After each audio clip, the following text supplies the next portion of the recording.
আমি এবং আমার পরিবারের পক্ষ থেকে আপনাদের প্রতি আমি কৃতজ্ঞতা জানাই।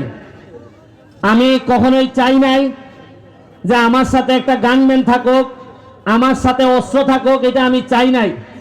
কারণ সাথে যখন অস্ত্র আসে তখন সাধারণ মানুষ থেকে একটু দূরে সরে যেতে হয়।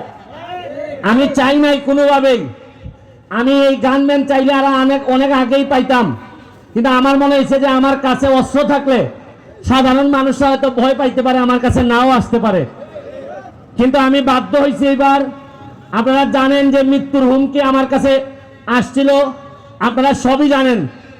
গত সপ্তাহে আমি এই হুমকি ইনকোয়ারি চলাকালীন কারণে আমরা গত সপ্তাহে আমরা খেলা মিস করছি, আমরা এখানে খেলতে পারি নাই। আমার কষ্ট হয়েছে যে মরলে মরে যাইতাম, কিন্তু জীবিত থাকতে আমার এলাকার মানুষ আমার কারণে খেলা দেখতে পারতেছে না, এটা আমার কাছে কষ্ট লাগছে।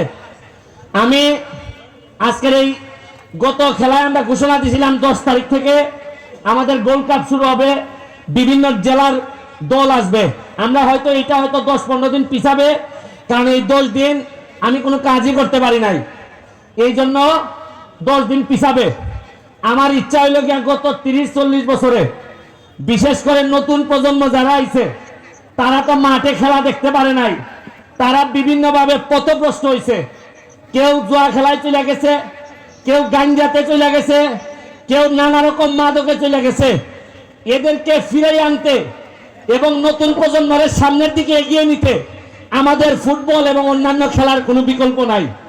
আপনারা হয়তো ভাবেন যে ব্যারিস্টার এমপি হইয়া আরো ভালো ভালো শার্ট প্যান্ট করে ঘুরে বেড়াইতো, তাইলেন না বেশি বড় নেতা মনে হইল না।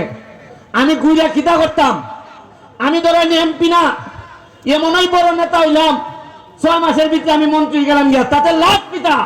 আমার এলাকার মানুষ যদি কাইন্ডা করতে থাকে